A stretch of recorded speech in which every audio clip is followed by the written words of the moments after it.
एकादशी पर मरने वालों को मिलता है स्वर्ग, लेकिन नहीं मिल पाता अन्न का एक भी दाना, जाने क्यों रहना पड़ता है भूखा। एकादशी के मौके पर आज हम आपको बताएंगे कि आखिर एकादशी के दिन स्वर्गलोक पहुंचने वाली आत्मा को भूखा क्यों रहना पड़ता है। शास्त्रों व पुराणों के अनुसार पितृपक्ष में पितरों के नाम का श्राद्ध कर्म करने से पितर प्रसन्न होते हैं और पितृदोष से भी मुक्ति मिलती है। गरुड़ पुराण के अनुसार एकादशी का व्रत रखने वाले व्यक्ति की अगर मृत्यु एकादशी के दिन हो जाए तो उसकी आत्मा सीधे स्वर्गलोक में जाती है और व्यक्ति जन्म मरण के बंधन से मुक्त होकर मोक्ष को प्राप्त करता है। लेकिन एकादशी के दिन मृत्यु होने वाली आत्मा को स्वर्गलोक में भूखा रहना पड़ता है। आइए जानते हैं आखिर ऐसा क्यों है। परिजनों के बीच भटकती है आत्मा। गरुड़ पुराण समेत अन्य पुराण में बताया गया है कि जब किसी व्यक्ति की मृत्यु हो जाती है तो यमदूत उस आत्मा को अपने साथ यमलोक लेकर जाते हैं, जहां उसके पाप व पुण्य के कर्मों का लेखा जोखा होता है। फिर 24 घंटे बाद ही आत्मा को उसके घर वापस छोड़ देते हैं। यमदूत द्वारा छोड़े जाने के बाद मृत व्यक्ति की आत्मा अपने परिजनों के बीच भटकती रहती है और परिजनों को पुकारती है, लेकिन उस आत्मा को कोई सुन नहीं सकता। परिजनों के रोते बिलखते देखकर आत्मा फिर से अपने शरीर में प्रवेश करने की कोशिश करती है, लेकिन यमदूतों के पाशे में बंधे होने के कारण आत्मा ऐसा नहीं कर पाती। इसलिए एकादशी के दिन आत्मा को रहना पड़ता है भूखा। एकादशी के दिन जिस व्यक्ति की मृत्यु हो जाती है वह सीधे स्वर्गलोक में जाती है, लेकिन उनको वहां पर इस दिन भूखा ही रहना पड़ता है। गरुड़ समेत अन्य पुराण के अनुसार एकादशी के दिन स्वर्ग समेत सभी लोकों में भंडारा बंद रहता है, जिसकी वजह से इस दिन आत्मा को इस दिन भूखा ही रहना पड़ता है। इस दिन स्वर्गलोक में सभी एकादशी का व्रत रखते हैं। हालांकि व्यक्ति से जुड़े पाप व पुण्य के लेखा जोखा समेत सभी कार्य किए जाते हैं, लेकिन इस दिन भोजन किसी को नहीं मिलता है। स्वर्गलोक की तरह वैकुंठ धाम में भी भंडारा बंद रहता है और भगवान विष्णु व माता लक्ष्मी समेत वैकुंठ धाम में रहने वाले सभी एकादशी का व्रत करते हैं। गीता में बताया गया है कि माह के 30 दिनों को चंद्र के घटने व बढ़ने के अनुसार 15 दिन में बांटा गया है। 15 दिन को शुक्ल पक्ष और 15 दिन को कृष्ण पक्ष कहते हैं।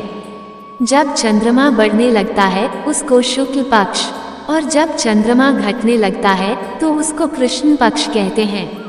शुक्ल पक्ष के अंतिम दिन पूर्णिमा तिथि आती है और वहीं कृष्ण पक्ष के अंतिम अमावस्या तिथि आती है। शास्त्रों में बताया गया है शुक्ल पक्ष के 15 दिन देवताओं के दिन माने जाते हैं, वहीं कृष्ण पक्ष के 15 दिन पितरों के दिन माने जाते हैं। देवताओं के दिन को उत्तरायण और पितरों के दिन को दक्षिणायन काल कहते हैं। गीता में बताया गया है जिस व्यक्ति की देवताओं के दिनों में यानी शुक्ल पक्ष में मृत्यु होती है वे जन्म मरण के बंधन से मुक्त हो जाते हैं, और वहीं जिनकी पितरों के काल यानी कृष्ण पक्ष में मृत्यु होती है उसका जन्म फिर से पृथ्वी पर होता है। पितृपक्ष की एकादशी को इंदिरा एकादशी के नाम से भी जाना जाता है और इस दिन श्राद्ध किया जाता है। इस दिन श्राद्ध करने से कई लाभ मिलते हैं, जैसे कि इस दिन श्राद्ध करने से पितरों को मोक्ष की प्राप्ति होती है। इस दिन श्राद्ध करने से 7 पीढ़ियों तक के पितर तृप्त होते हैं। इस दिन श्राद्ध करने से परिवार में सुख शांति और समृद्धि बनी रहती है। इस दिन श्राद्ध करने से दिवंगत लोगों की आत्मा को शांति मिलती है। इस दिन श्राद्ध करने के लिए इन बातों का ध्यान रखना चाहिए। इस दिन उन लोगों का श्राद्ध किया जाता है जिनकी मृत्यु किसी भी माह की एकादशी को हुई हो। इस दिन उन लोगों का भी श्राद्ध किया जा सकता है जिनका संन्यास धारण करने के बाद निधन हो गया हो। इस दिन पितरों के लिए तर्पण करना चाहिए। इस दिन ब्राह्मणों को भोजन कराना चाहिए और उनका आशीर्वाद लेना चाहिए। इस दिन गाय, कुत्ते और चींटियों को भी भोजन खिलाना चाहिए। इस दिन तिल, अन्न, चावल और दूध का दान करना चाहिए। इस दिन कौवे को भी भोजन कराना चाहिए। इस दिन गरुड़ पुराण का पाठ करना चाहिए। इस दिन जरूरतमंद लोगों को अनाज, धन, जूते, चप्पल, कपड़े, खाना दान करना चाहिए। आइए जानते हैं यहाँ पितरों के उद्धार के लिए एकादशी पर क्या क्या कर्म करें। एकादशी का श्राद्ध करने से पितरों को अधोगति से मुक्ति मिलती है तथा सद्गति प्राप्त होती है। मान्यतानुसार यदि आपके कोई पूर्वज जाने अनजाने में हुए अपने पाप कर्म के कारण यमलोक नरक में अपने कर्मों का दंड भोग रहे हैं, तो इस एकादशी पर विधि पूर्वक व्रत करके इस व्रत के पुण्य को पूर्वजों के नाम पर दान कर दिया जाए तो उन्हें इस दंड से छुटकारा मिलकर स्वर्ग की प्राप्ति होती है। एकादशी तिथि का श्राद्ध करने से ऋषि और सन्यासियों को आशीर्वाद मिलता है। पितृपक्ष की एकादशी के दिन भगवान शालिग्राम की मूर्ति का पूजन करें।